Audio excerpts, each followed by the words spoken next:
பாஜக கட்சி உருவாவதற்கு முன்னாடியே இங்கே அன்றைக்கு பார்ப்பனிய முகத்தோடு செயல்பட்ட காங்கிரஸை எதிர்த்தோம்.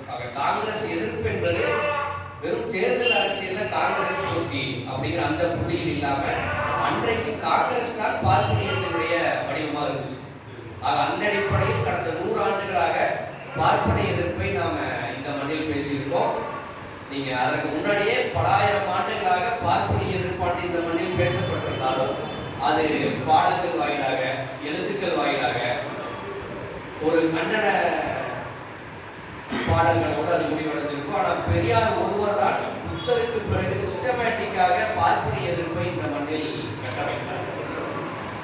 அந்த பார்ப்பனிய எதிர்ப்பை நிறுத்து போக வைக்கும் வகையில் கடந்த 15 ஆண்டுகளாக இங்கு இருக்கக்கூடிய பார்ப்பனர்கள் தமிழ் தான் பேசுறாங்க.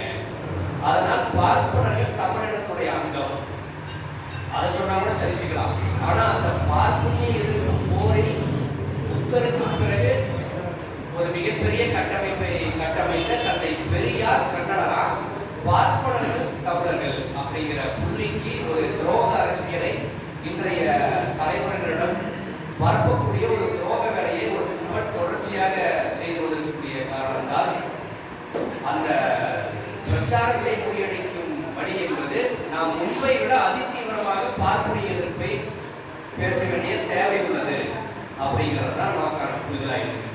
நீங்க எப்படி 3000 ஆண்டு காலமாக ஆரிய பார்ப்பனர்கள் நிலப்பரப்பு ரீதியாக நம்மை ஒடுக்குனாங்க, பண்பாட்டு ரீதியாக நம்மை ஒடுக்குனாங்க, நீங்க எப்படி நம்முடைய பண்பாட்டை சிதைத்தாங்க, மொழியை சிதைச்சாங்க, இந்த எல்லா வரலாற்றையும் இன்றைய தலைமுறையிடம் எடுத்து வைத்து இப்பேற்பட்ட ஆரிய பார்ப்பனர்கள் நம்முடைய இனத்தினுடைய அங்கமா அப்படின்னு கேட்க வேண்டிய சூழல் நாம் இருக்கும் காரணத்தால் இப்படி ஒரு தலைப்பை நாம் தேர்ந்தெடுக்க வேண்டிய சூழல் இருக்கு.